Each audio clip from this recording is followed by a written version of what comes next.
तीन शिरी सहा हात तया माझा दंडवत. श्री स्वामी समर्थ. नमस्कार स्वामी भक्त हो, स्वागत आहे तुमचं पुन्हा एकदा नवीन व्हिडिओमध्ये. या व्हिडिओचं शीर्षक आहे नवनाथ भक्तिसार पारायण. त्याआधी व्हिडिओ पूर्ण पहा आणि चॅनलला सबस्क्राईब केलं नसेल तर आत्ताच सबस्क्राईब करून घ्या. चला व्हिडिओला सुरुवात करू. श्री नवनाथ भक्तिसार या ग्रंथात एकूण 40 अध्याय आहेत. या ग्रंथाचे पारायण 9 दिवसात पूर्ण करावे. काही साधक या पद्धतीने पारायण न करता रोज 5 ते 100 ओव्या वाचतात. काही जण रोज 1 अध्याय वाचतात तर काही जण ठराविकच 1 अध्याय रोज वाचतात. कारण यातील प्रत्येक अध्याय एका विशिष्ट फलप्राप्तीसाठी आहे. पूर्ण श्रद्धेने व भक्तिभावाने तसेच नाथांना शरण जाऊन केलेले पारायणाचे दिव्य अनुभव निश्चित येतात. नवनाथ पारायण ज्या घरात होते त्या घरात नवनाथ महाराजांचे वास्तव्य असते असे मानले जाते. अशा घरांमध्ये दुःख, दारिद्र्य आणि आरोग्य समस्या कधीच राहत नाहीत. याचबरोबर कर्णीबाधा, संबंधबाधा, भूतबाधा आणि शत्रुपीडा अशा गोष्टींपासूनही संरक्षण मिळते. म्हणूनच असे म्हटले जाते की आपल्या जीवनात एकदा तरी नवनाथ महाराजांचे नवनाथ भक्तिसार या ग्रंथाचे पारायण अवश्य करावे. जर तुमच्या मनात नवनाथ पारायण करण्याची इच्छा झाली असेल तर समजून घ्या की हे नवनाथ महाराजांची इच्छा आहे. अशा वेळी कोणतीही भीती किंवा शंका मनात ठेवू नका. नियमांची चिंता करू नका. जिथे इच्छा असते तिथे मार्ग सापडतो. पाण्याचे नियम कोणते, रोज किती अध्याय वाचावे, महिलांनी हे पारायण करावे का, पूजा मांडणी कशी करावी आणि उद्यापन कसे करावे याबद्दल सर्व माहिती पाहणार आहोत. नवनाथ पंथात पुरुष आणि स्त्री यांच्यामध्ये भेदभाव नाही. श्रद्धा असलेली कोणतीही व्यक्ती नवनाथ महाराजांचे पारायण करू शकते. काही महिलांना पारायण करण्यास अजिबात संकोच वाटतो. यामागे अनेक कारणे आहेत. जसे की मासिक धर्मादरम्यान काही महिलांना पूजा अर्चना करणे योग्य वाटत नाही. नवनाथ पारायणादरम्यान काही दिवसासाठी स्त्रियांना पारायण वाचन थांबवावे लागते. काही महिलांना वाटते की पारायणाचे नियम खूप कठोर आहेत आणि ते पाळणे कठीण आहे. काही महिलांमध्ये पारायणाशी संबंधित अनेक भ्रम आणि भीती असते. पारायणामुळे आध्यात्मिक प्रगती होते आणि मन शांत होते. घरात सकारात्मक ऊर्जा निर्माण होते. श्रद्धेने पारायण केल्यास मनोकामना पूर्ण होतात. जीवनातील कष्ट आणि अडचणींवर मात करण्यास मदत होते. पारायण सुरू करण्यापूर्वी शुद्ध आणि दृढ निश्चय करावा. पारायणाचे सर्व नियम आणि विधी भक्तीने पाळा. पुरे पारायण काळात श्रद्धा आणि विश्वास ठेवा. नकारात्मक विचारांना दूर ठेवा आणि सकारात्मक दृष्टिकोन ठेवा. काही सोपे नियम पाळणे आवश्यक आहेत. पारायण काळात ब्रह्मचर्य पाळणे आवश्यक आहे. घरात मांसाहार बनवू नये आणि खाऊ नये.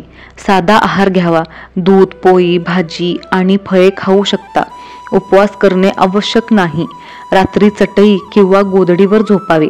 वाचन झाल्यावर पोथी स्वच्छ कापडात गुंडाळून ठेवा आणि ती हलवू नका. दररोज सकाळी कपाळ, कंठ, छाती आणि पोटाला भस्म लावा. पारायण काळात कोणाशीही भांडू नये आणि मनात राग, द्वेष, मत्सर ठेवू नये. सकाळ संध्याकाळ घरात बनलेले पदार्थ नवनाथ महाराजांना नैवेद्य दाखवा. दररोज आरती करा. गणपती बाप्पा, गुरुदेव दत्त, स्वामी आणि नवनाथांची आरती. घरात आणि देवघरात नियमितपणे गोमूत्र शिंपडा. आंघोळीच्या पाण्यात गोमूत्र मिसळा.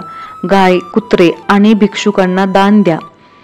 ओम श्री चैतन्य गोरक्षणाय नमः या मंत्राचा जप करा. नवनाथ महाराजांवर श्रद्धा ठेवा आणि मन शुद्ध ठेवा. दुसऱ्यांच्या घरातील पाणी सुद्धा प्यायचं नाही. नवनाथ पारायण 4 मुख्य पद्धतीने करता येते. 1. चक्री पद्धत. रोज 1 अध्याय वाचा. 40 दिवसात 40 अध्याय पूर्ण करा. 2. 3 द्वितीय पारायण. पहिल्या दिवशी अध्याय 1 ते 13 वाचा. दुसऱ्या दिवशी अध्याय 14 ते 26 वाचा. तिसऱ्या दिवशी अध्याय 27 ते 40 वाचा. समाप्ती आणि उद्यापन विधी करा. 7 दिवसीय पारायण. पहिल्या दिवशी 1 ते 6 अध्याय. दुसऱ्या दिवशी 7 ते 12 अध्याय. तिसऱ्या दिवशी 13 ते 18 अध्याय. चौथ्या दिवशी 19 ते 24 अध्याय. 5व्या दिवशी 25 ते 30 अध्याय. 6व्या दिवशी 31 ते 36 अध्याय, 7व्या दिवशी 37 ते 40 अध्याय, 7व्या दिवशी समाप्ती आणि उद्यापन. 9 दिवसीय पारायण. पहिल्या दिवशी 6 अध्याय, दुसऱ्या दिवशी 5 अध्याय, तिसऱ्या दिवशी 5 अध्याय, चौथ्या दिवशी 5 अध्याय, 5व्या दिवशी 5 अध्याय, 6व्या दिवशी 5 अध्याय, 7व्या दिवशी 4 अध्याय, 8व्या दिवशी 3 अध्याय, 9व्या दिवशी 2 अध्याय, 9व्या दिवशी समाप्ती आणि उद्यापन. एका अध्यायाचे नित्य पारायण. श्रावण महिन्यात निवडक अध्याय जसे 5, 10, 40. नवनाथ पारायणाची पूजा कशी मांडायची. सकाळी लवकर उठून स्नान करा. संपूर्ण घरामध्ये गोमूत्र शिंपडा. देवपूजा करून घ्या. आपल्या घरातील आपल्या आई वडिलांची, वडीलधाऱ्या माणसांचे नमस्कार करा. देवघराजवळची जागा स्वच्छ करा. त्या ठिकाणी थोडंसं गोमूत्र शिंपडा. चौरंग मांडा. चौरंगावर लाल वस्त्र अंतरा. त्यावरती नवनाथ महाराजांचा जर फोटो आपल्या घरात असेल तर फोटो मांडावा. फोटो नसल्यास स्वामींचा फोटो ठेवा. दत्त महाराजांचा फोटो ठेवा. दिव्यांच्या पूजनाने सुरुवात करा. शुद्ध तुपाचा दिवा लावा. दिव्याची पूजा करा. त्याला फूल वाहा. कलश मांडणी करा. एक तांब्यात कलशामध्ये सुपारी, नाणं, हळद, कुंकू, अक्षदा टाका. शुद्ध जल टाका. 5 विड्यांची पानं त्यावरती ठेवा. नारळ ठेवा. कलशावरती कुंकवानं आणि हळदीने उभ्या 5 रेषा काढा. नारळावरती कुंकवानं स्वस्तिक काढा. कलशाची हळद, कुंकू, अक्षदा आणि फूल वाहून पूजा करा. कलश मांडणी झाल्यानंतर शेजारी जोड पानावरती सुपारी, नाणं, हळद, कुंड आणि बदाम ठेवा. गणपती पूजन करा. देवघरातील गणपतीची मूर्ती तामणामध्ये घ्या. शुद्ध पाण्याने आणि पंचामृताने स्नान घाला. गणपती अथर्वशीष्ट पठण करून गणपती बाप्पांना अभिषेक करा. चौरंगावरती थोडेसे तांदूळ ठेवा. गणपती बाप्पांची स्थापना करा. त्यांना हळद, कुंकू आणि अक्षदा फूल वाहा. स्वामींची मूर्ती किंवा दत्त महाराजांची मूर्ती असल्यास तामणामध्ये घ्या. अभिषेक करा.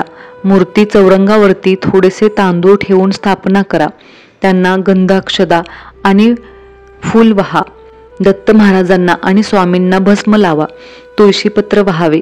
नवनाथ महाराजांच्या आरतीचा पाठ करा. नवनाथ महाराजांना नैवेद्य अर्पण करा. प्रसाद वाटून घ्या. संध्याकाळी पुन्हा दिव्याची आणि कलशाची पूजा करा. चौरंगाच्या समोर स्वच्छ वस्त्रावर नवनाथ भक्तिसार ग्रंथ ठेवा. ग्रंथाला हळद, कुंकू आणि अक्षदा वाहा. अखंड दिवा प्रज्वलित करा. नवनाथ महाराज, दत्त महाराज आणि स्वामी महाराज यांच्या फोटोची पूजा करा. त्यांना हार घाला. रोज सकाळी आणि संध्याकाळी नवनाथ भक्तिसार ग्रंथाचे पारायण करा. वाचन करताना तोंड पूर्वेकडे आणि नवनाथांचे आसन दक्षिणेकडे असल्याची खात्री करा. उजव्या हातात पाणी, हळद, कुंकू, अक्षदा आणि फुलं घेऊन संकल्प करा. आपली इच्छा आणि पारायणाची पद्धत बोलून दाखवा. दररोज वाचनानंतर आरती करा. ग्रंथाचे पारायण शक्य असल्यास शुभ दिवशी शुभ नक्षत्रावर सुरू करावे. गुरुवार व शुक्रवार हे शुभ दिवस मानले जातात. श्री स्वामी समर्थ. व्हिडिओ आवडल्यास लाईक, शेअर, सबस्क्राईब करा. कमेंट करायला विसरू नका. धन्यवाद.